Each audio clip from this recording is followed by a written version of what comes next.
story is 100% true but still blows your mind. It all starts with a 17-year-old high school student named Otoya Yamaguchi. He stood alone in his brother's house in the city of Tokyo, Japan, waiting for a tea kettle of water to boil.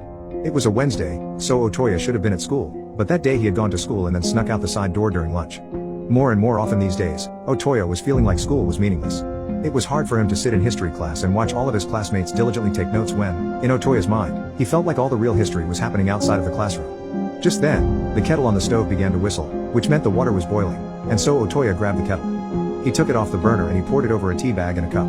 As Otoya began to stir his tea, he began to go over what he was going to do later that day. It was undeniable that Otoya had a very difficult afternoon in store.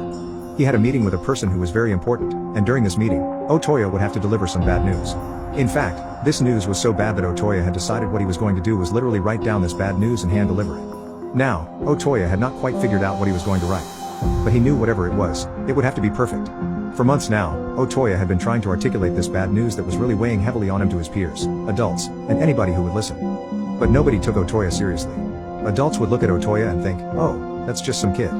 What he's talking about can't be serious. And when Otoya would talk to classmates, they would just laugh at him. Otoya frowned and he looked out the window as he thought to himself, maybe this whole time I've been coming off as too angry when I talk about this bad news. Maybe I need to change the way I talk about it to sound more sincere. And as Otoya was thinking about this, he suddenly thought, oh my goodness, I know exactly what to write. So Otoya abandoned his tea and ran over to his brother's desk. He grabbed a piece of paper and a pen and he started writing. Over the last year, Otoya had felt like he had really grown up and really started to find his true self. He had been raised in a very strict household. His father was a colonel in the Japanese military and he expected Otoya to be obedient and polite, so that was what Otoya had done. But a couple of years earlier, Otoya had managed to secure a spot in a high school in Tokyo, far from where he had grown up.